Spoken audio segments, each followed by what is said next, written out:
Hi there, and welcome to your Augmentative and Alternative Communication Family Workbook.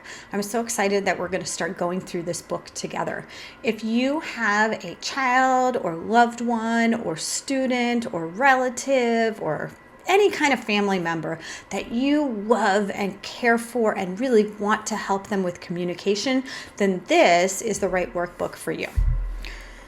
We are going to go through this book in stages, and each of these different chapters is going to be its own videos. It's really important that you pause whenever you need to in order to fill out information, because I don't allow for that time within these videos.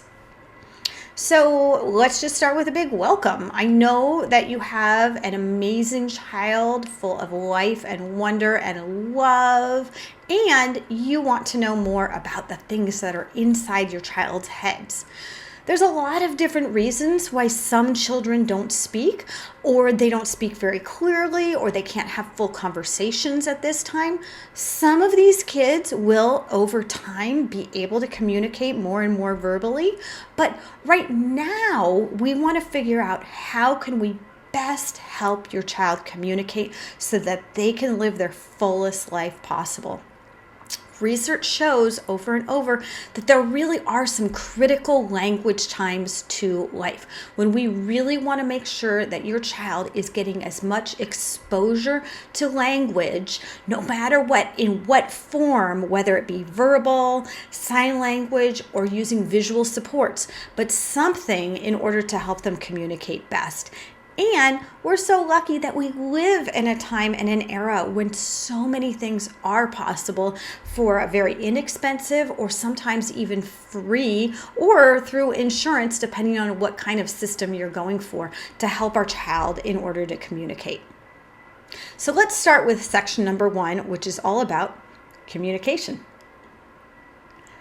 I want you to go through this communication checklist and start thinking about your child. How is your child communicating right now? Do they use eye gaze? Are they using facial expressions?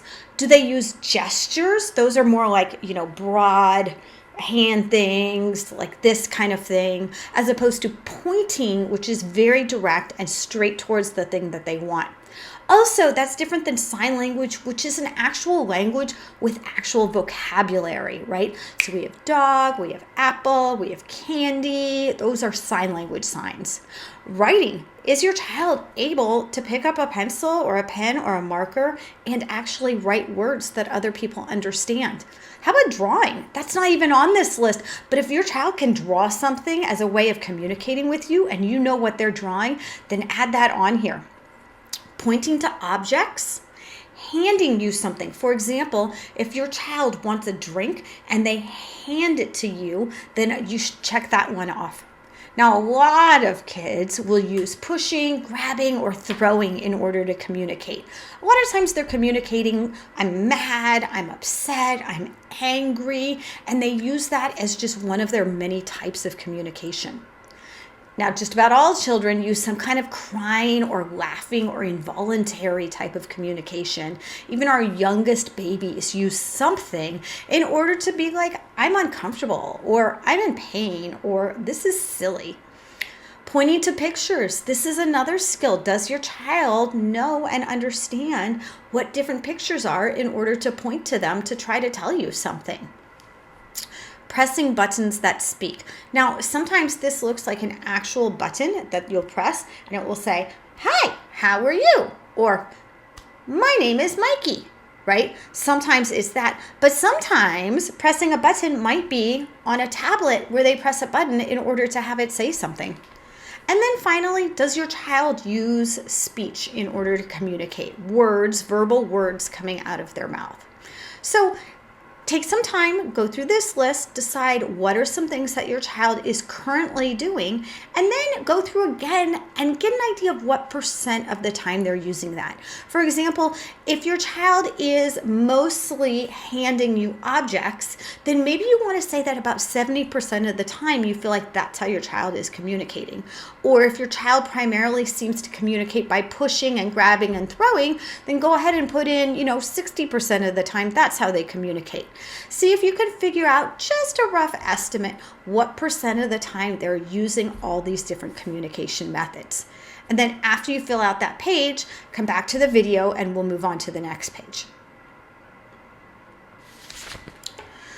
So there are many different functions of communication or reasons why we communicate. Sometimes it's to express our feelings. I'm happy, I'm sad, I'm angry, I'm mad. Sometimes it's refusing or protesting. No, stop, I don't like that, no more, finished. Sometimes we're asking questions. Where are we going? What are you doing? When is bed? Sometimes it's to label or describe, like doggy or fuzzy or silly.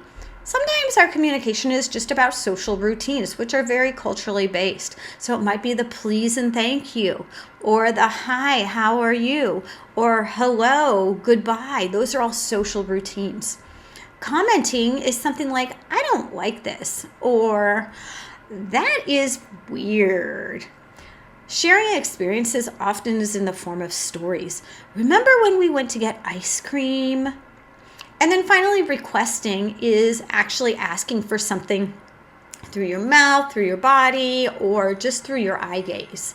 So a lot of times I have families that tell me, I know exactly what my kid wants. Wants is requesting.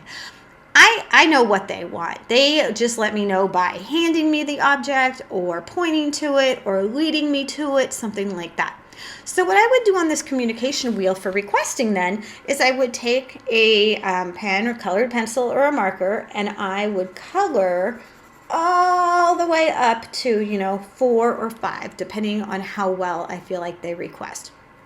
Now I would caution you against doing number 5, which is the furthest out, unless your child is able to very specifically request something that is not in the room.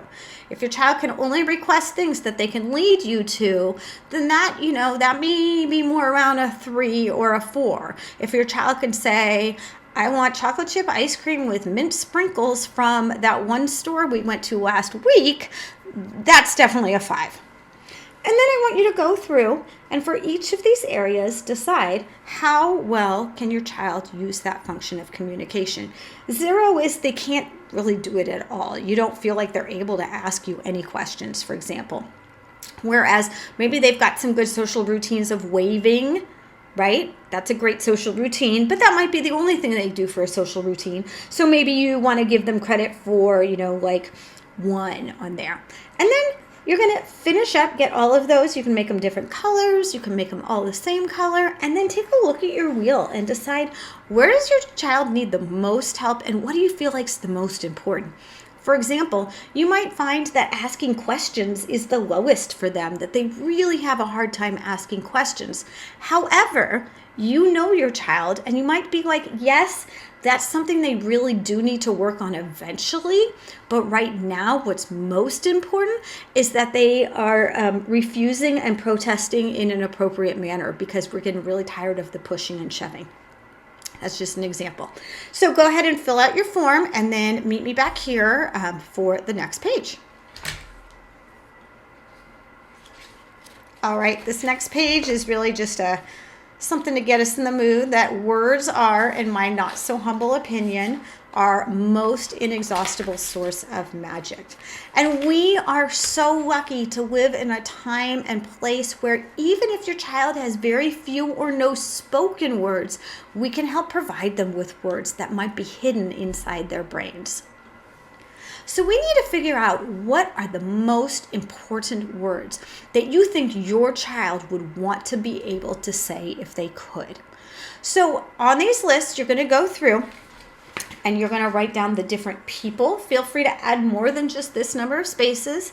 This would be the people in your home. And I would, very importantly, I would actually write down exactly what they would call this person. So mom, right? And if they would call their sister, write sister. But if they call their sister by her name, Maria, then write that down. So write down the most important people that your child would want to be able to talk to and talk about. And then think about places. What are the places your child wants to talk about? So they might be things in the house, like, kitchen, bedroom, bathroom, but they might be some really fun places like McDonald's or Disneyland, if you've ever gone there before, and something that your child you think would want to talk about. Then you're going to turn the page and you're going to go through different toys that they would want to be able to talk about, foods, probably their favorite foods, but every once in a while you have a kid who wants to talk about a food that they really don't like because they want to share that information with you. Activities, what are their favorite things to do? Blow bubbles, jump on a trampoline, swing, go to a water park, swimming. And then fun words. What are some words in your family that are just really fun that you think your child would want to be able to say if they could? Now, the reason that these words are important is because, there's one more. Phrases. If your child was able to say whole phrases, what do you think they would want to say? For example, some families feel like their child would want to say, I want to go to the bathroom, as a full phrase. Now, if your child's not yet potty trained, that may or may not be something that they actually want to say. But let's say they really love some cartoon out there, and there's one line in the cartoon that's said every single time. That might be a phrase that your child really wants to be able to say. And one way you would know that your child's interested in that phrase is if there's someone who goes back and rewinds to hear that over and over and over again. That is a great indicator that that would be a phrase that they want to be able to have in their vocabulary. So the reason that we want to do all this is because the team working with your child, the speech language pathologist, and maybe the special ed teacher, maybe your doctor, other people want to know what are the most important words that they can be focusing on for your child. These might be the words that they really spend time helping them verbally say. But they might be the words that they help your child be able to point to pictures of or use on a communication device where they can press it and it will speak the word out loud. It's really important that we find words that are very, very meaningful to your child to get them to buy into the system so that they realize the power of communication.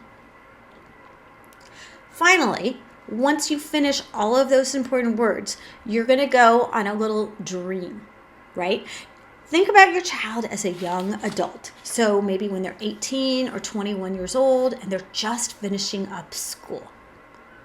Think about where do you want them to be in terms of their communication? What do you think is realistic, but also where do you really want them to be? So, for example, let's start with some topics. What are the topics that you want your child to be able to communicate? I've worked with some families that say, I just want them to be able to tell me when they're in pain. That is really, really important. Health needs are critical. But if you're really coming up with a communication dream, don't you want your kid to be able to say more than just that? Maybe you want to be able to share some jokes or silly things with your child. Maybe you want your child to be able to tell you what they did during the school day or what they did when they were away from home. Any of those are really important topics that you might want to dream about for your child. Next, let's think about partners. Who do you want your child to be able to communicate with? Now, most people will say, I want my child to communicate with their family and maybe their teachers. But let's look a little beyond that. Who else is it really important that your child communicates with? I would venture to say that it's very important that your child is able to communicate with their doctors or healthcare providers and with police or anyone in any kind of authority that can help them if something were to go wrong. In addition, if you have dreams that your child is going to be able to go to the store to buy their own groceries, or be able to get around on public transit, then those are all people that you want your child to be able to communicate with as well. Finally, where do you want your child to communicate? Of course, you want your child to be able to communicate at home and probably at school too. But again, do you want them to be able to communicate when they're on the bus, when they're on an airplane, when they're at the grocery store or a restaurant? Put down all the ideas of what you would love your child to be able to do when they are a young adult and just leaving the school system. All right, that's our section 1. When you've completed the whole thing and checked in with your team, then you'll be ready to move on to section 2.